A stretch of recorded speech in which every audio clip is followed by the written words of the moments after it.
नमस्कार दोस्तों, मैं Piyush Patel profit from it की ओर से आप सबका हार्दिक स्वागत करता हूं। दोस्तों, एक डिस्कशन में जहां पे हम लोग बात करेंगे एनुअल रिपोर्ट्स और उसके इंपॉर्टेंट कंटेंट्स के बारे में। कई बार मैंने सुना है, लोग जानना चाहते होते हैं कि भाई एनुअल रिपोर्ट 200 पत्तों का, ओ माय गॉड, ये कैसे पढ़ने का, क्यों पढ़ने का, क्या ये जरूरी है, कितनी सारी इंफॉर्मेशन अंदर होती है, इसमें काम की क्या है, sales, profit, cost, profit margin, assets, liabilities, क्या क्या चीजें देखे यार अभी एनुअल रिपोर्ट में। तो चलो दोस्तों, आज का सेशन हम लोग एनुअल रिपोर्ट को गहराई से पढ़ने का प्रयास करेंगे और उसमें इंपॉर्टेंट जो चीजें हैं उनको जानने का प्रयास करेंगे। तो एनुअल रिपोर्ट में दोस्तों फाइनेंशियल स्टेटमेंट्स दिए होते, जो बड़े काम की चीज है, फाइनेंशियल स्टेटमेंट्स। दूसरा, रिजल्ट के ट्रेंड दिए होते हैं कि पिछले 5 सालों से हमारी कंपनी का धंधा इतना बढ़ रहा है, प्रॉफिट इतना बढ़ रहा है या घट रहा है। तो ये ट्रेंड जानना जरूरी है, जिससे हमें आने वाले समय की ट्रेंड पता चले। तीसरा, आज हम लोग जानेंगे सोर्सेस क्या है, कहां से हम ऑथेंटिक एनुअल रिपोर्ट कर डाउनलोड कर सके। चौथा, कुछ यूजफुल फॉर्मूलाज हम लोग जानेंगे जो एनुअल रिपोर्ट देखने के बाद हमें काम लग सकती है। रेडी हो मेरे साथ? चलो दोस्तों, तो ये एक इंपॉर्टेंट एस्पेक्ट पे हम लोग बात करते हैं एनुअल रिपोर्ट के, जिसमें पहली चीज जो हमने डिस्कस की that was financial statement. So what is financial statement? Financial statements are formal records of the financial activities and position of a business, person or other entity। तो सीधी बात है दोस्तों, ये फाइनेंशियल स्टेटमेंट और कुछ नहीं, एक फॉर्मल रिकॉर्ड है फाइनेंशियल एक्टिविटीज का, कोई इंडिविजुअल का, बिजनेस का या कोई एंटिटी का। Relevant information is presented in a structured manner and in a form which is easy to understand। अब कितने इंपॉर्टेंट डेटा होते हैं, कितनी सारी अलग अलग चीजें होती है, इन सब चीजों में से मेरे काम की कौन सी चीज है? तो दोस्तों, ये चीजें, जितनी भी चीज बिजनेसेस में होती है, उन चीजों को फॉर्मल वे में स्ट्रक्चर्ड मैनर में दिया जाता है, जिससे कि हमें इजीली पता चले। जैसे इनकम स्टेटमेंट होते हैं, जो इनकम स्टेटमेंट से मैं जान पाता हूं कि कंपनी धंधा कितना करती है, कंपनी पे कॉस्ट कितनी लग रही है, कितनी कितनी कॉस्ट है, कितने प्रॉफिट्स कर रही है, मेरे हिस्से की अर्निंग क्या है। उसी प्रकार से दोस्तों स्ट्रक्चर्ड वे में बैलेंस शीट में डिटेल्स दी होती है कि कंपनी की टोटल इक्विटी कितनी है, कितना इक्विटी कंपनी के पास है खुद का और रिटेन्ड अर्निंग का मिलके, फंड। दूसरा, लायबिलिटीज से भी कैसा कंपनी ने रेज किया हुआ है, टोटल लायबिलिटीज। ये जो सारा जो फंडिंग आया, ये कौन से एसेट्स में रखा गया है। तो बैलेंस शीट बड़े काम की चीज है। ये सारी चीजें दोस्तों स्ट्रक्चर्ड मैनर में फाइनेंशियल स्टेटमेंट में आपको दी जाती है।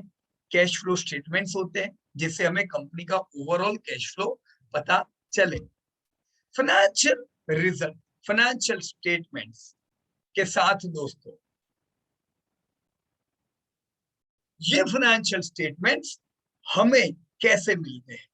दोस्तों, फाइनेंशियल स्टेटमेंट्स में जो रिजल्ट्स और बैलेंस शीट होती है, ये जानने के लिए हमें हर बार एनुअल रिपोर्ट की राह देखने की जरूरत नहीं होती, क्योंकि एनुअल रिपोर्ट तो साल में एक बार आएगी। लेकिन दोस्तों, मुझे करंट ट्रेंड भी पता रहे, इस वजह से कंपनी से रिजल्ट्स पोस्ट करती है। ये जो रिजल्ट्स होते हैं दोस्तों, ये क्वार्टरली पोस्ट होते हैं, हाफ ईयरली आते हैं। क्वार्टरली यानी हर 3 महीने में 3 महीने का हिसाब आपके साथ बांटा जाता है। उसी प्रकार से जब ये साल के 6 महीने खत्म होते हैं, 6 महीने का हिसाब बांटा जाता है। दोस्तों, कैसा रहेगा अगर पूरा साल खत्म होने के बाद आपको पता चले कि कंपनी में तो प्रॉब्लम चल रहे, तब तक तो पूरी गेम उल्टी हो गई होगी। तो इसी वजह से क्वार्टरली रिजल्ट एक ट्रेंड सेट करते हैं। 6 महीने के नतीजे आपको 6 महीने की आइडिया देते हैं। उसी प्रकार से एनुअल रिजल्ट जब आते हैं तो पूरे साल की दोस्तों हमें आइडिया होती है। ये हमें काम क्यों लगते हैं दोस्तों? हम क्वार्टरली रिजल्ट देख के ये जान पाते हैं how is the health of your company, और मैं कह सकता हूं और my company. It shows the development of the companies business through out the preceding period. फिर चाहे वो क्वार्टर हो, हाफ ईयरली हो, 9 महीने हो या ईयरली हो, मुझे पहले से पता चले कि जैसे जैसे क्वार्टर बीतता जा रहा है मेरे चेहरे पे स्माइल आनी चाहिए कि स्माइल चली जानी चाहिए, राइट? जैसे अभी आज जैसे पीवीआर के नतीजे आए, उन्होंने नतीजों में क्लियरली बताया है दोस्तों कि किस प्रकार से फुटफॉल में रिकवरी आ रही है।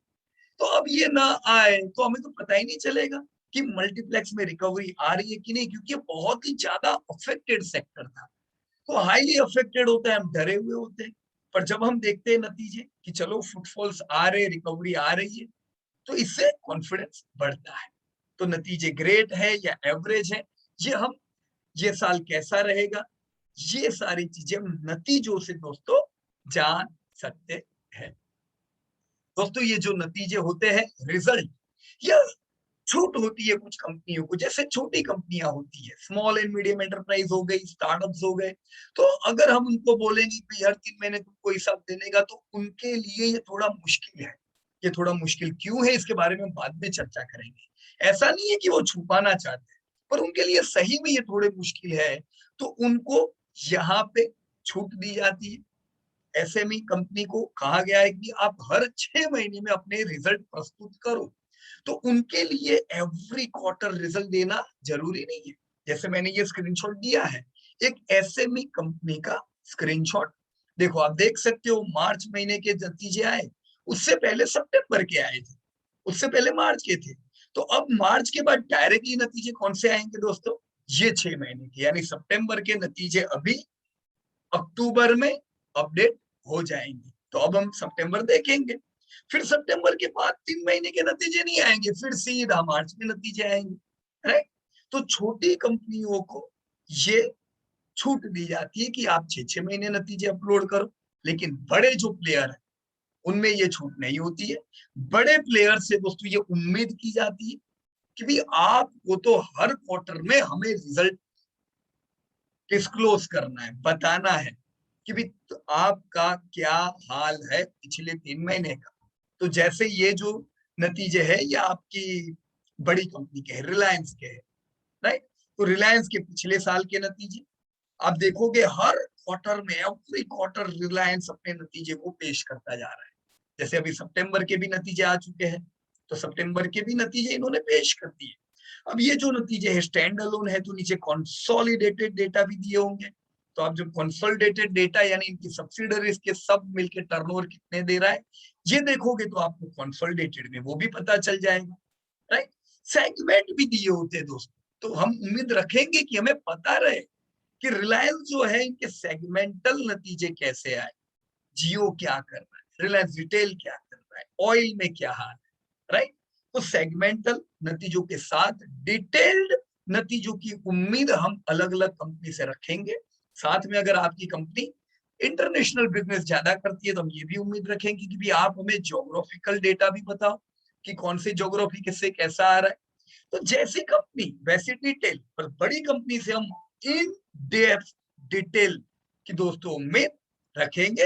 हो सकता है हम छोटी कंपनियों से उम्मीद ना रखें, राइट? तो फाइनेंशियल स्टेटमेंट कौन से प्रकार के होते हैं, उसमें क्या क्या डेटा होते हैं? एक होता है दोस्तों बैलेंस शीट, जिससे हमें इक्विटी की इंफॉर्मेशन मिले, कंपनी की बोरोइंग की इंफॉर्मेशन मिले, लायबिलिटी की इंफॉर्मेशन मिले, टोटल एसेट्स वगैरह वगैरह। दोस्तों दूसरा जो इनकम स्टेटमेंट मैंने बताया, ये भी एक बहुत ही इंपॉर्टेंट चीज है, इंपॉर्टेंट एस्पेक्ट है, जिससे मुझे पता चले सेल्स बढ़ रहे कि क्या है। अभी बायोकॉन के नतीजे आए तो सेल्स इतने स्ट्रॉन्ग नहीं है, मतलब डिमांड नहीं है इतनी। अब दूसरी कंपनियों के नतीजे दे रहे हो 20-20%, 30-30% की ग्रोथ है, तो हमें पता चला बायोकॉन की डिमांड कम है। साथ में प्रॉफिट के नतीजे देखिए, ये भी पता चल रहा है कि प्रॉफिट भी टूटे हुए हैं। तो ये साल हम उम्मीद नहीं रखेंगे कि बायोकॉन के प्रॉफिट मस्त आएंगे, डिमांड जोरदार आएगी, नहीं। अभी ये जानने के लिए साल वेट करने की थोड़ी ना जरूरत है। ये जानने के लिए क्वार्टरली नतीजे आ गए, इनकम स्टेटमेंट देख लिया, एवरीथिंग इज क्लियर। हाँ, डेप भी थोड़ी बड़ी है तो ये भी पता चल गया, कैसे, बैलेंस शीट देखा हमने, राइट। तो कैश फ्लो, हमें ये भी पता चलता है कि कैश फ्लो कैसे चल रहे हैं कंपनियों के, कोई भी कैश आई है वो किधर से आई है, अगर आई है तो क्या प्रॉपर ऑपरेटिंग एक्टिविटी से आई है या कोई फाइनेंशियल एक्टिविटी से भी आई है, राइट। और सबसे इंपॉर्टेंट चीजें दोस्तों इन्हीं स्टेटमेंट में हमें देखनी चाहिए, मैनेजमेंट डिस्कशंस एंड फुटनोट्स। दोस्तों मैनेजमेंट डिस्कशन यानी क्या, मैं सिर्फ फिगर देखूंगा, बहुत से लोग मेरे को पता है बहुत होशियार है, वो उनको ये सब मेहनत नहीं करनी है, वो सीधे डेटा पे जाएंगे, देख लेंगे पीवीआर का नतीजा क्या आया, क्या भाई तू धंधा ही नहीं कर रहा है, नहीं चलेगा। लेकिन अगर उन्होंने मैनेजमेंट डिस्कशन देखा हो तो वहां पे क्लियरली बताया गया है कि कितने प्रॉब्लम चल रहे थे, सब जगह लॉकडाउन, प्रॉपर डेटा दिए होंगे मैनेजमेंट डिस्कशन में इन्होंने कि कितना ओपन हुआ है मार्केट, राइट, रिस्ट्रिक्शंस कितने ओपन हुए, ओपन होने के बाद क्या प्रगति चल रही है, अब तक कितनी रिकवरी आ चुकी है फुटफॉल में, अब क्या उम्मीद रख रहे हैं, राइट, कौन से अच्छे फिल्म आ रहे हैं। तो ये सब चीज कैसे पता चलेगी, जब आप मैनेजमेंट डिस्कशन पढ़ोगे, राइट। हर एक कंपनी के मैनेजमेंट डिस्कशन जब आप पढ़ोगे तब वो कंपनी की इन डेप्थ पता चलेगी, जो आपने एचडीएफसी बैंक में देखा, जो आपने डीमार्ट में देखा। So this all things are highly important friends. तो फाइनेंशियल स्टेटमेंट यानी खाली डेटा नहीं, अरे खाली डेटा तो किधर से भी मिल जाएगा, डेटा से थोड़ी ना होता है। और मैंने जो फुटनोट्स बताया, इंपॉर्टेंट दोस्तों, footnotes can be useful as they allow us to understand what stands behind aggregated figure। देखो बहुत सी जगह पे फुटनोट्स दिए होंगे, जैसे यहाँ पे स्टार है, राइट, कहाँ पे है स्टार, देखिए यहाँ स्टार किया हुआ है कि transferred from retained earning, right. तो अभी ये 33,000 करोड़ जो रिटेन्ड अर्निंग में से ट्रांसफर हुआ है वो किधर गया है, मेरे को जानना है। तो ये स्टार दिया गया है, फुटनोट में दी होगी पूरी डिटेल, जाओ फुटनोट में देखो कि ये क्या कहना चाहते हैं।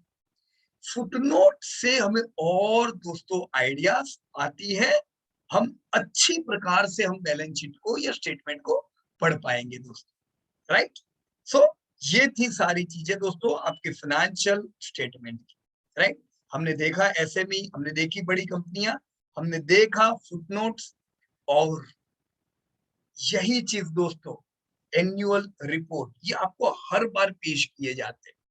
एनुअल रिपोर्ट दोस्तों बहुत जरूरी इसलिए भी है क्योंकि उसमें कई और एडिशनल इंफॉर्मेशन होती है मैनेजमेंट डिस्कशन के अलावा की भी, हम अभी वो भी डिस्कस करेंगे कि क्या इंपॉर्टेंट चीजें एनुअल रिपोर्ट में होती है। दोस्तों annual report shows how the company perform during the last 12 month. देखो क्वार्टरली रिजल्ट से आइडिया है, पर जब पूरे 12 महीने खत्म हो जाएंगे तो 12 महीनों का रिपोर्ट कंपनी आपके सामने रखेगी, देखो ऐसा ऐसा ऐसा 12 महीने में हुआ, ये चैलेंजेस थे, ये अपॉर्चुनिटीज थी, हम इधर फेल गए, हम इधर सक्सेस गए, और फ्यूचर क्या दिख रहा है ये भी दोस्तों हमें एनुअल रिपोर्ट से पता चल सकता है। सेम चीज यही, ये तो हम इंडिया की बात कर रहे हैं, आप लोग अगर इंटरनेशनल कंपनियों का जानना चाहते हो, जैसे यूएस में आप फॉर्म 10 के देखोगे तो इन्हीं सारी चीजों की इंफॉर्मेशन दोस्तों आपको मिलेगी, राइट। जैसे एनुअल रिपोर्ट जो कि एक बहुत ही बढ़िया जरिया है इंफॉर्मेशन का, सिर्फ डेटा नहीं, overall annual report. Annual report में जो इंपॉर्टेंट चीजें होती है, हिस्ट्री होती है दोस्तों, हमें पता चलता है कंपनी किस प्रकार से गई थी, कैसे धीमे धीमे आगे बढ़ी, this is very important. Organisation structure क्या है, किस प्रकार से कौन व्यक्ति क्या देख रहा है और कहां से कितना धंधा आ रहा है, एग्जीक्यूटिव कॉम्पेंसेशन क्या है, इक्विटी, बैलेंस शीट, ये सारी चीजें, सब्सिडरीज कौन सी है, कौन कैसा कर रही है, this all information we are suppose to get from annual report. चलो एक प्रैक्टिकल उदाहरण करें लाइव, चलो देखो यहाँ पे मैंने एनुअल रिपोर्ट लेने का प्रयास किया है रिलायंस इंडस्ट्री का, लेटेस्ट हम लोग देखेंगे, तो लाइव एग्जांपल कर रहे हैं, सोर्स ऑफ इन्फॉर्म यहाँ पे देखेंगे और उसमें से इंपॉर्टेंट डेटा निकालने का प्रयास करेंगे। तो दोस्तों यस, ये इंडिया की सबसे बड़ी कंपनी है market cap wise and sales wise. Let us check their annual report, करना है ना, देखो क्या करने का, सीधा गूगल में चले गए, write down Reliance industries annual report 2020-2021, तो ये इस प्रकार से पेज खुल जाएगा, राइट। अब बीएससी इंडिया पे जा सकते हो, अब डायरेक्टली रिलायंस इंडस्ट्री की वेबसाइट पे जा सकते हो। अब वेबसाइट बड़ी होगी, अब इतनी बड़ी वेबसाइट में किधर ढूंढने का, राइट। तो सीधा यहीं पे लिख दो Reliance industries I am looking for annual report 2020-21, ये सर्च करोगे तो कुछ इस प्रकार से पेज ओपन हो गया। अब ये देखो रिलायंस इंडस्ट्री की वेबसाइट के प्रॉपर ये एनुअल रिपोर्ट के पेज पे आला के इसने रख दिया। ये दिख रहा है आपको एनुअल रिपोर्ट्स, अलग अलग आर्काइव्स, यानी अलग अलग एनुअल रिपोर्ट इसमें पुराने भी दिए होंगे। देखो क्वार्टरली भी दिए, फाइनेंशियल प्रेजेंटेशन भी दिया है, राइट। ये बहुत काम की चीज है फाइनेंशियल प्रेजेंटेशन। इसमें मैनेजमेंट आपके साथ डिस्कस कर रहा है कि अभी के समय में हमें कहाँ पे अपॉर्चुनिटीज और कहाँ पे प्रॉब्लम नजर आ रहे हैं, लेटेस्ट अभी के, राइट। अब एनुअल रिपोर्ट चाहिए तो इधर क्लिक करो, आप उधर क्लिक करोगे तो सीधा ये आपका एनुअल रिपोर्ट ओपन हो जाएगा। आ गया, चलो this is annual report latest of Reliance industry. ये पीडीएफ फाइल आपकी ओपन होगी। ये पीडीएफ फाइल को जब आप ओपन करते हो, देखो पूरा टेबल ऑफ कंटेंट्स होता है। This table of contents is highly important. Why? क्योंकि यहाँ पे आपको हर चीज दी गई है। क्या देखना है भाई? Reliance at the glance, go to page 2। Value creation approach, go to page 6। This क्या देखना चाहते हो? जो वेल चीजें आपको चाहिए, आपको 10 ईयर का डेटा देखना है फाइनेंशियल ईयर में, सीधे 38 पे चले जाओ, मिल जाएगा, right. So table of contents miss नहीं करने का, ये बहुत इंपॉर्टेंट चीज है। उसके साथ आपको फाइनेंशियल हाईलाइट भी दी जाती है एनुअल रिपोर्ट्स में दोस्तों। फाइनेंशियल हाईलाइट का मतलब धंधा कितना हुआ, रेवेन्यूज, राइट, का प्रॉफिट, कौन से सेक्टर से कितना हुआ ये भी ये लोग दे सकते हैं। देखो यहाँ पे दिया हुआ है रिटेल। अब देखो टोटल धंधे में से रिटेल यानी रिलायंस रिटेल ने करीबन पिछले साल 1.5 लाख करोड़ का धंधा किया और 10,000 करोड़ का ईबीआईटीडीए था, राइट। तो दिस वंडरफुल डेटा। देखो 1.5 लाख करोड़ मतलब टीसीएस का धंधा इतना है, एचडीएफसी बैंक का धंधा इतना है, इन्फोसिस का भी इतना नहीं है। तो ये इन्फोसिस से बड़ी कंपनी है, रिलायंस नहीं कह रहा, वो तो बड़ी है ही। रिलायंस रिटेल जो बच्चा है सब छोटा सा, ये छोटा नहीं है, बड़ी कंपनियों में ये आएगा अगर इनको हम देखें तो। उसी प्रकार से डिजिटल सर्विसेज 90,000 करोड़, यार मारुति से बड़ा हो गया ये तो, है ना, Mahindra and Mahindra. Just think about it, 90,000 crore Reliance Jio मतलब छोटा नहीं है। मीडिया, इन्होंने कई मीडिया भी अपडेट किए ना, खरीदे हैं, एक्वायर किए, तो देखो 5,500 करोड़ मीडिया में से ले रहे। और जो इनका जो रियल धंधा था ऑयल टू केमिकल, उसमें से ये अभी भी 3 लाख करोड़ का धंधा ले रहे हैं। तो 3 लाख करोड़ का जो रियल बिजनेस, उसके अलावा भी बहुत सा धंधा आ रहा है। ये हमें कैसे पता चला? यहाँ से। अब हम खाली वो डेटा कहीं से देख लिया स्क्रीनर पे, ये डेटा है, पता चलेगा क्या ये सारी चीजें? नहीं, तो मेहनत तो दोस्त करनी पड़ती है ना यार, शॉर्टकट से कुछ भी नहीं होता है। So this is financial highlights which you can see from annual report. Very important thing. मैं आपको बोलूं कि मैं तुम्हारी अपॉइंटमेंट सेट कर रहा हूं मुकेश अंबानी के साथ, वो मुकेश अंबानी तुम्हारे साथ बात करेंगे और तुमको हाईलाइट देंगे कि क्या चल रहा है फॉग के अलावा धंधे में उनके, राइट। तो आप बोलोगे ऐसा कैसे हो सकता है? अरे ये उनके साथ की अपॉइंटमेंट ही तो है। ये मुकेश अंबानी का लेटर है अपने शेयर होल्डर से। देखो यार, ये ऐसा व्यक्ति है जो इंडिया की सबसे बड़ी कंपनी चला रहा है, तो कुछ तो फ्यूचरिस्टिक डिटेल इनको पता होगी। अब ये अगर हमारे साथ शेयर करेंगे और हम ये नहीं पढ़ेंगे और हम दुनिया भर की इन्फो के पीछे पड़े टीवी में, ये क्या कह रहे हैं ना वो क्या कह रहे हैं ना, इंफॉर्मेशन से कुछ नहीं होता है। इंफॉर्मेशन तो हर लोगों के पास है, नॉलेज से बहुत सी चीजें होती है। जो नॉलेज बढ़ा सकता है मुकेश अंबानी, बिरला, कोई भी अलग अलग कंपनी जिन्होंने लाइव अपनी कंपनी को जीरो से हीरो ले गए। तो ये पढ़ो ना यार, 100 किताब पढ़ने से ज्यादा आपको यहाँ से डिटेल कुछ मिलेगी जो आपकी दिमाग की बत्तियों को खोल सकती है। So letter from chairman is very important.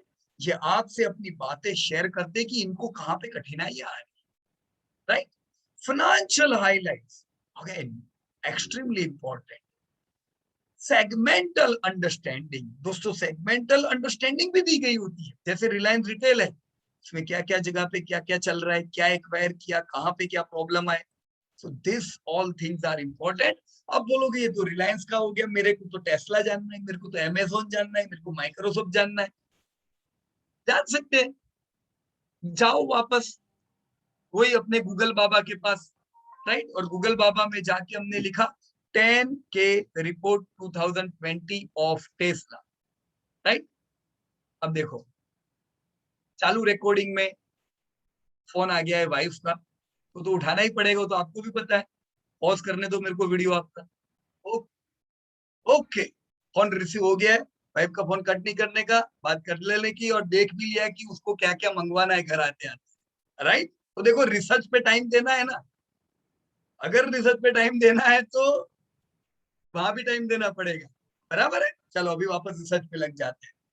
तो गूगल बाबा के पास गए, पूछा 10K रिपोर्ट ऑफ 2020 टेस्ला, देखो आ जाएगा ऐसा कुछ, ये कुछ लिख के आ गया, राइट। अब टेस्ला माइक्रोसॉफ्ट, आपको क्या जानना है वो कंपनी का, देख लो, देखो ये टेस्ला का रिजल्ट आपके सामने है, राइट। कि टेस्ला का फॉर्म 10K अब आपके सामने आ गया, मतलब अभी पूरी चिट्ठी बार, राइट। देखो 4 इंपॉर्टेंट पॉइंट्स इनके भी वही है। पहला पार्ट बिजनेस रिस्क फैक्टर, दूसरा पार्ट क्या है, फाइनेंशियल स्टेटमेंट्स, बैलेंस शीट ना, फाइनेंस इनका इनकम स्टेटमेंट ना, कैश फ्लो ना, एवरीथिंग। तीसरा पार्ट कंपनी के बारे में, कंपेंसेशन किसने कितना लिया, पूरा स्ट्रक्चर क्या है। चौथा part important, this all points you can go through. दोस्तों अगर ये हम देखेंगे तो हमें कहा दुनिया की कोई भी कंपनी का रिसर्च करना है, देखो आप लोग तो उंगलियों पे कर सकते हो, पर अगेन वो खाली डेटा डेटा डेटा नहीं, वो डेटा को यूज किधर करने का, डेट इज इम्पोर्टेंट, राइट। ये आपको 10 की ये पढ़ोगे तो टेस्ला के बारे में पता भी चलेगा, राइट। तो देखो एनुअल रिपोर्ट जब आपने देखा, हमने क्या चीजें देखी थी, check the table, right, you read your desired subject, अब उस सब्जेक्ट में से जाओ। आपने बिजनेसेस देखे, एनुअल रिपोर्ट में से देखा नहीं, बिजनेस चेक किया, risk segment, product, customers, team, model, ये सब बिजनेस वाले सेगमेंट में दिया गया है। स्टॉक मार्केट का परफॉर्मेंस, प्राइस, डिविडेंड, अपने इंडेक्स के साथ कितना वो परफॉर्म कर रहा है नहीं कर रहा है, ये detail. Management discussion is wonderful, expectation, उनकी उम्मीदें दी गई होती है। कई बार क्या होता है ना, मैनेजमेंट को उम्मीद नहीं होती है, पर स्टेक होल्डर को उम्मीदें होती है, राइट, क्योंकि इनको डेटा नहीं पता है कि क्या तकलीफ अभी मैनेजमेंट को आ रही है, right. Statements, income statement, balance sheet, cash flows, this all things, ये सारी चीजों से दोस्तों बनता है आपका एनुअल रिपोर्ट, जो एक गीता, बाइबल, कुरान, एक होली बुक होती है वो कंपनी की। ये पढ़ेंगे, सब ट्रेनिंग इसके अंदर आ गई, right. So this all things are absolutely available here. देखो ये मैनेजमेंट डिस्कशन है, कितनी बढ़िया डिटेल मैनेजमेंट डिस्कशन और एनालिसिस में कंपनी ने दी गई है, right. Each and everything which you want to know from the world are given here. देखो शेयर प्राइस का इनका कंपैरिजन सेंसेक्स के साथ, कैसा इन्होंने परफॉर्म किया, सी वेरी इंपॉर्टेंट डेटा, इन्होंने अपने 10 साल का पूरा चिट्ठा दे दिया है ना, 10 साल में हमारा धंधा कैसा बढ़ा, 10 साल में हमारे प्रॉफिट कैसे बढ़े। So whole raw data are given here, पिछले 10 साल का डेटा मिल गया आपको, कितना डेप बढ़ा है, कितना इनका इक्विटी बढ़ा है, और साथ में की इंडिकेटर अब इन्होंने गिन के दे दी है, आपको गिनने की जरूरत नहीं है फिर, राइट। इन्होंने गिन के पूरा दे दिया है, डेप्थ इक्विटी रेशियो हमारा क्या है, हमारा बुक वैल्यू क्या है, ईपीएस क्या है, रिटर्न ऑन इक्विटी क्या है, एवरीथिंग, राइट। फिर भी अपने आप को गिनने का यहाँ सीखने को मिलता है, पर see all data are given here, very important. See balance sheet यहीं पे वहीं पे दी हुई है, जिसमें से आप हर एक चीज जान सकते थे। एसेट्स अभी कितनी है, राइट, इक्विटी इनकी टोटल कितनी हुई, आप यहाँ पे देख सकते हो। इक्विटी देखो पिछले साल से इस साल काफी इंक्रीज हुई है, राइट। यहाँ पे आप ये भी देख सकते हो कि बोरोइंग डिक्रीज हुई है, देख सकते हो। पिछले साल की बोरोइंग अगर मैं नॉन करंट लायबिलिटी में देखो, राइट, बोरोइंग तो करीबन 2 लाख करोड़ से 1.5 लाख करोड़ जैसी पहुंची, तो ये बोरोइंग कम भी हुई है, राइट। तो ये सब कैसे हुआ, कहां से हुआ, ये डिटेल हमें ये बता सकती है दोस्तों। सेम चीज इन इनकम स्टेटमेंट, इनकम पिछले साल घट गई थी कोरोना से अफेक्टेड थी ऑयल इंडस्ट्री, राइट। तो सेल्स कितना घटा, कॉस्ट कितनी बढ़ी, प्रॉफिट कैसे रहे, ईपीएस कैसे रहे, this all detail are given in their income statement. So in short friends, ये जो रिलायंस का जो एनुअल रिपोर्ट है, ये हर चीज की डिटेल आपको बता सकता है, राइट। यहाँ से let me give you some action step. Do क्या एक्शन स्टेप, मतलब क्या करना है आपको? Try to download the annual report on your own and share with me the experience in a comment box. You will find the majority of them will the same structure, right? So create the list of companies. Indian companies कौन से report लाने हैं आप एक folder में रख देने की, इंटरनेशनल कंपनीज और industry wise you can go, right. So start downloading in folder, अलग अलग कंपनियों के रिपोर्ट लेते जाओ, शांति से पढ़ने का, right. See 20 minutes a day is absolutely enough for market. आप 3 घंटा उस स्क्रीन के सामने बैठे रहोगे, कुछ नहीं मिलने वाला है। If we will read annual report, definitely it is going to help us in long term. Auditing financial report, see now these all data. बहुत लोग पूछते हैं व्यूज बाय इन डेटा का क्या भरोसा, ये डेटा गलत हुआ तो बहुत सी कंपनी चीटर होती है। अरे तुमको कोई जिंदगी में कोई चीटर दोस्त मिलता ही नहीं है क्या? तो लाइफ में तुमको चीटर मिलते, कंपनी में चीटर मिलेंगे नहीं, इसमें क्या बड़ी बात है, राइट। पर फिर भी आपके साथ चीटिंग ना हो उसका ख्याल रखा जाता है। कैसे कैसे मैं आपको बताता हूँ ये ख्याल कैसे रखते हैं। You know who will audit your companies? आपकी कंपनीज को कोई ऑडिट भी कर रहा है कि खाली कंपनी ने डेटा दिया वो आप ले रहे हो, राइट। आपको क्या लगता है कंपनी ने डेटा दिया, अब कोई भी कंपनी ने कोई भी डेटा दिया, क्या इतना ही होता है कि कुछ ऑडिट भी होती है इन कंपनियों की? सही में ये डेटा प्रिपेयर कौन करता है? Finance department of the company. So finance department is responsible for preparing financial statements, right? Financial statements are prepared according to a specific set of rules. India as हो सकता है, या आपकी टीसीएस जैसी company हुई तो वो आईएफआरएस के हिसाब से भी, इंटरनेशनल स्टैंडर्ड के हिसाब से भी करेंगे। दोनों भी दे सकते हैं। आप टीसीएस का रिजल्ट देखो, हर बार वो दोनों डेटा देते हैं। इंडियन अकाउंटिंग स्टैंडर्ड के हिसाब से भी देते हैं, आईएफआरएस के हिसाब से भी देते हैं, right. So now what provides assurance that number are correct? ये डेटा कौन देता है? ये तो कंपनी का डिपार्टमेंट तय करके आपको दे रहा है। तो एक फाइनेंशियल डिपार्टमेंट जो होता है वो ये डेटा प्रिपेयर करके तो आपको दे ही रहा है, पर इन्हें ऑडिट करती है दोस्तों ऑडिटिंग फर्म्स, होती है ना ऑडिटिंग। तो ये ऑडिटिंग क्यों होती है, कैसे होती है? This is the task of audit firm. जो कंपनी ने डेटा प्रोवाइड किया उसे आपकी ऑडिट फर्म ऑडिट करती है, और वो इसमें से जानने का प्रयास करती है कि भाई सब प्रॉपर है, सब बराबर चल रहा है, कि कोई जगह पे कहीं पे कुछ गलतियां हुई है। देखो हो सकता है कहीं पे कुछ गलती हुई भी हो, तो ये ऑडिट में आके कई क्वेरियां निकलती है और वो क्लियर भी हो जाती है, तो इट्स ऑल राइट। पर ऑडिटर होते हैं जो आपकी कंपनियों के डेटा को ऑडिट करते हैं। Friends, investor feel comfortable from independent assurance, because ये जो ऑडिटर होते हैं ये एक्सटर्नल ऑडिटर होते हैं। इंटरनल टीम ने डेटा दिया, एक्सटर्नल ऑडिटर ने वो डेटा रेक्टिफाई किया, वेरीफाई किया, और इन दोनों के जब डेटा मिलते हैं रेक्टिफिकेशन के बाद वो डेटा आपको प्रस्तुत किया जाता है, राइट। तो ये क्यों ऐसा करना है? जब कंपनी ने डेटा प्रिपेयर किया, then why we need external audit? This because this data are used by investors. दोस्तों इन्वेस्टर्स कौन होते हैं? इन्वेस्टर्स वो है जिन्होंने इन कंपनियों में निवेश किया है। तो इन्वेस्टर को प्रॉपर डेटा चाहिए, राइट, जिसपे वो भरोसा रख सके, ऑथेंटिक डेटा।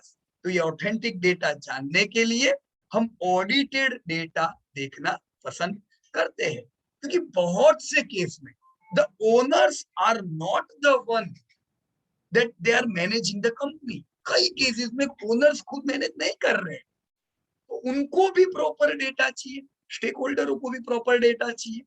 तो एक्सटर्नल ऑडिटर्स जब होते हैं तो ये खुद ओनर्स के लिए भी अच्छा रहता है, right. So bank stakeholders, banks ने लोन दी हुई है, तो एक्सटर्नल ऑडिटर्स का डेटा को हमें मान्यता देनी होगी। Banks, stakeholders, associates, promoters, This all people need assurance that really all is well. सब बढ़िया चल रहा है, राइट? तो कोई चिंता मत करो, ये सारी चीजें होती है, right? So auditing an external party or auditor is engaged to examine the financial statement, including related disclosures by management. जो disclosures भी जो दिए जाते हैं मैनेजमेंट से, इनका भी ऑडिट होता है. So in many cases it's required by law. पर ये सब ऑडिट होने के बाद जो डेटा आपके पास आ रहा है, हम मान सकते हैं या this are authentic. Largest accounting firms कुछ मैंने आपके सामने रखी है. ये अलग अलग ऑडिटिंग फर्म्स है जो आपके डेटा को रेक्टिफाई करती है. आप बोलोगे पीयूष भाई सत्यम के साथ क्या हुआ था, उसके साथ क्या हुआ था, ये सब होगा और जिंदगी है, चलती जाएगी, रावण भी आएंगे और सब आएंगे, बराबर है. पर कुछ के धोखा देने से आप ये कैसे मान सकते हो सब में धोखा होता है? हजार चीजों का ध्यान रखा जाता है ताकि सब प्रॉपर हो, पर फिर भी जो मनपसंद में हुआ, जो वक्रांगी में हुआ, many things are possible, it's all right, right? पर ये खाली कंपनी पे दाग नहीं है, ये अकाउंटिंग फर्म पे भी दाग लगता है. तो अकाउंटिंग फर्म ध्यान रखती है अच्छे कि ऐसे दाग उन पे न लगे, राइट? देखो हमारे बीच भी आज के इस वीडियो में भी हमारी टीम जो पूरी स्टूडेंट्स की है, कई अकाउंटिंग लोग है. There are so many chartered accountants in our team. So मैं आपको भी रिक्वेस्ट करूंगा, if you are accounting to companies, आप अपना डिटेल भी कमेंट में लिख सकते हो that I am this and this and I am also auditor, right? We need all of you, बराबर ना? आप सब लोगों से हमें और इंफॉर्मेशन मिल सकती है authentic, right? So we are proud of you all team. दोस्तों ये रिलायंस इंडस्ट्री के जैसे नतीजे हैं, देखो लिखा हुआ है क्लियरली कि जो एनुअल नतीजे जो आए क्या था, stand alone and consolidated audited financial result. Quarterly जो होंगे वो अनऑडिटेड होंगे, राइट? ऑडिटेड अभी है, राइट? ये कुछ समय में ये ऑडिटेड हो जाएंगे, right? So this is the way आप देख सकते हो which are audited and in future कैसे आप इसमें आगे बढ़ो, राइट? चलो कुछ यूजफुल फॉर्मूला देखे. एनुअल रिपोर्ट तो आपने देख लिया. अब कुछ फॉर्मूलाज होते हैं जिनका हम उपयोग करके कुछ डेटा में से हम इंफॉर्मेशन ले पाए, राइट? तो इसके लिए आपको एक्सेल का जरूर पड़ेगा डेटा स्टडी के लिए. देखो सबसे पहला एक सिंपल सा हम चीज एनालिस करते हैं, and that is subtotal. So what is subtotal? The sum function. एक सम फंक्शन दिया जाता है एक्सेल में. अब ये तो खाली दो चीजों का टोटल करना था, पर मान लो आपको 10-12 चीजों का टोटल करना हो तो भी आप कर सकते हो. ये सब मैन्युअल कहाँ करने बैठेंगे? तो एक्सेल शीट में आप इन चीजों का काम करके कर सकते हो. कैसे? The sum function add values. You can add individual values. आप इंडिविजुअल वैल्यू भी डाल सकते हो. Cell references. अब डायरेक्टली सेल रेफरेंसेस डाल सकते हो. देखो यहाँ मैंने क्या किया, मैंने सेल रेफरेंसेस डाले कि मेरे को टोटल चाहिए, तो मैंने इज इक्वल टू यानी फॉर्मूला एक्सेल में क्या किया, देखो मैंने रिलायंस इंडस्ट्री की एसेट उठाई है ये 21-22 की. मेरे को नॉन करंट एसेट और करंट एसेट का टोटल करना है, राइट? तो मैंने क्या किया, is equal to means formula, मैंने सेल रेफरेंस लिया E6 और E7, ये दोनों का टोटल करके नीचे दे दिया. तो देखो 2021 में इनका जो एसेट था वो करीबन 12 लाख करोड़ का था, अभी 13 लाख करोड़ है. तो ये मिल गया हमें डेटा. इसी प्रकार से ये जो टोटल सब टोटल एक सिंपल सा फॉर्मूला है एक्सेल में, इज इक्वल टू सम किया 10 डेटा होगा वो भी आपको मिल जाएगा, राइट? इसी प्रकार से दोस्तों कभी कभी कॉम्प्लिकेटेड भी कुछ डेटा होते हैं. अब ये इतना कॉम्प्लिकेटेड नहीं है, पर मैंने आपको बताया ना रेफरेंस के साथ रेंज भी ले सकते हो. अब देखो यहाँ मुझे रेंज की जरूरत पड़ेगी. अब मैं कहाँ एक एक करके लिखने जाऊंगा, E6 ना E7 ना सॉरी F7 ना F8.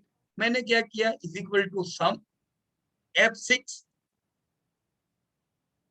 F8, done. ये पूरा रेंज सिलेक्ट हो गया. देखो टोटल एसेट में मेरे को पूरा डेटा मिल गया, राइट? तो सब करने के लिए तो बहुत ही सिंपल है आपका एक्सेल शीट, बराबर है? कर सकते हो कि नहीं कर सकते जो लोग पहली बार यूज कर रहे हैं, फर्स्ट टाइम जो लोग एक्सेल यूज करते हैं, this is the simplest formula जो कोई भी व्यक्ति कर सकता है, राइट? देखो मैंने इक्विटी का भी टोटल किया, मैंने नीचे लायबिलिटी का भी टोटल किया ना. तो ये होता है अगर हमारे पास एक्सेल होती है तो हमको आसानी हो जाती है दोस्तों। देखो यहाँ पे हमने क्या किया हुआ है, एसेट्स का टोटल 2020 का तो करके दिया हुआ है, राइट। देखो 2021 का लायबिलिटी का टोटल, 2022 की लायबिलिटी का टोटल, मैंने टोटल इक्विटी और टोटल इक्विटी का भी यहाँ पे टोटल किया, right. Total equity and liabilities का, ये जो नीचे 13 लाख करोड़ आया ये क्या है, ये टोटल इक्विटी, मतलब टोटल इक्विटी कितना है प्लस टोटल लायबिलिटीज कितना है। देखो दोनों का टोटल भी मेरा आया, तो ये कैसे आया होगा, रेफरेंसेस से, ये कॉलम और ये column. So actually using formulas are not so hard. देखो ये पूरा मैंने बताया है ना, टोटल इक्विटी और लायबिलिटी मेरे को करना था, मैंने रेफरेंस लिया F9 F17 आ गया आंसर। तो घबराओ नहीं एक्सेल से, इट इज सिंपल थिंग, शुरू करो, धीमे धीमे सीखेंगे। देखो अब ये पूरी एक्सेल शीट में मैंने एसेट्स और इक्विटी एंड लायबिलिटीज बनाई है। देखो इक्विटी एंड लायबिलिटीज एक बाजू होती है, एसेट्स एक बाजू होती है, क्योंकि ये फंड रेज किया है, पैसा आया है, ये एसेट्स में पैसा लगा है। तो टोटल पैसा कितना है, 13,21,000 करोड़। पिछले साल कितना था, 11,66,000 करोड़, 11,66,000 करोड़, राइट। एसेट्स में कहां पे लगा है, सेम, ये इसीलिए तो बैलेंस शीट कहते हैं, इक्विटी और एसेट्स और इक्विटी एंड लायबिलिटीज, ये दोनों चीज बैलेंस, 13 लाख हो गया बैलेंस। तो ये हमेशा बैलेंस होता है, क्योंकि फंड जो आया वो फंड लगा, तो हमेशा ये तो बैलेंस होना ही चाहिए, right. So this is the way you can use Excel sheet. अब ये एक और चीज भी कर सकते हैं, देखो ईयर ऑन ईयर ग्रोथ मेरे को ढूंढना है, बहुत सिंपल है ये तो। फॉर्मूला क्या है, is equal to current year divided by previous year -1। अब ये मुश्किल है, कितना सिंपल है, मेरे को ग्रोथ जानना है, कितना ग्रोथ आया, करंट ईयर का डेटा लिया, उस करंट ईयर का data divide by previous year, उसको -1 कर दिया। देखो कैसे, एक सीधा एग्जांपल मैं बताता हूँ। मेरे को जानना था नन करंट एसेट, पिछले साल 9 लाख करोड़ थी, इस साल 9,48,000 करोड़ हुई, व्हाट इज द ग्रोथ, उसी में करंट एसेट में कितना ग्रोथ आया, year on year growth, right. तो ये कैसे किया मैंने, इज इक्वल टू, देखो यहाँ फॉर्मूला दिख रही है, इज इक्वल टू रेफरेंस क्या लिया, D5 divide by E5 -1, 4% growth. तो कितना सिंपल है, मेरे को पता चला नॉन करंट एसेट 4% से बड़ी है, पर करंट एसेट्स 44% से बड़ी हुई है, राइट। अब क्यों जानना है तो डिटेल आपको बैलेंस शीट में जाननी पड़ेगी, but this is the way you can use your formulas. देखो अब यही फॉर्मूला मैंने हर जगह लगाया, तो मेरे को पता चला टोटल एसेट 13% से बड़ी, अगर मैं टोटल देखूं, राइट। अब टोटल एसेट 13% से तो इक्विटी एंड लायबिलिटीज भी तो बड़ी होगी। तो ये इक्विटी एंड लायबिलिटीज में एक्चुअल किधर ग्रोथ आया है, क्या बड़ा है, तो देखो अदर इक्विटी बड़ा है और नन करंट लायबिलिटी घटा है, मतलब डेप्थ कम हुई होगी, होगी कह सकते हैं, ये डिटेल में देखना पड़ेगा, और फंड रेज हुआ है, तो इक्विटी बड़ी है, right. So this is the way you can see growth also gets balance, balance sheet में ग्रोथ भी बैलेंस हो गया दोनों का, राइट। अब आपका और एक दुविधा है, मेरे को ये जानना है कि इतने परसेंटेज से बड़े तो कितनी फिगर आएगी, राइट। जैसे यहाँ पे है ना, ये 4% से बड़ा, पर आप ये जानना चाहते हो ये 4% से बड़ा, तो बात सही है तुम्हारी, पर अगर 4% से अगले साल भी बढ़े तो नॉन करंट एसेट कितनी हो, राइट। देखो अब जब लाइव रिसर्च करोगे तो बहुत सी बार आपके सामने ये दुविधा आएगी कि भी कंपनी का धंधा 10% से बढ़ रहा है, अभी इतना धंधा है, अगले साल कितना धंधा होगा। वेरी सिंपल यार, एकदम देखो क्या करने का है, इज इक्वल टू इस साल की वैल्यू लिखो, value this year multiply by 1 plus growth का परसेंटेज डाल दो, राइट। देखो करें हम यहाँ पे, अब हमें क्या जानना था, इधर 2021 की ये वैल्यू है, अगर 4% से बढ़े तो कितना? सी, देखो formula is equal to value this year, कितना है E5 ये वाला, value this year multiply by 1 plus F5 क्या है? Growth, right? तो इस साल की value multiply by bracket 1 plus growth bracket close, आगे फिगर 948201, देखो यही है ना ऊपर फिगर, टैली हो गया आपका। तो देखो सिंपल है, simple simple simple formula use करके शुरुआत करो, कल आप हाईली कॉम्प्लिकेटेड डेटा को भी एनालाइज करोगे, राइट दोस्तों? तो चलिए आज हम क्या सीखे? हम नतीजे सीखे, कैसे नतीजे आते रहते, हम एनुअल रिपोर्ट सीखे, हमने जानने का प्रयास किया ये ऑडिट ऑडिट नॉन ऑडिट क्या है, हमने कुछ फॉर्मूलाज देखे, इजी है ये फॉर्मूला, सिंपल सिंपल फॉर्मूला जानने का प्रयास किया, शुरुआत में यह फॉर्मूला काम लग सकती है। तो चलो मेरे साथ कुछ चीजें अगर सीखे हैं दोस्तों, the mind is just like a muscle, the more you exercise it the stronger it gets and the more it can expand, है ना? सबको पता है, रेगुलर एक्सरसाइज करो मस्त है, आपकी हेल्थ रहती है। ये बोलने में आसान, रोज की 20 मिनट निकालते कितने लोग हैं? अभी मैं सबको पूछूं 20% लोग ही होंगे, पर अगर जो लोग निकालते हैं डेली की एक्सरसाइज तो देखो उनका हेल्थ कितना बढ़िया रहता है।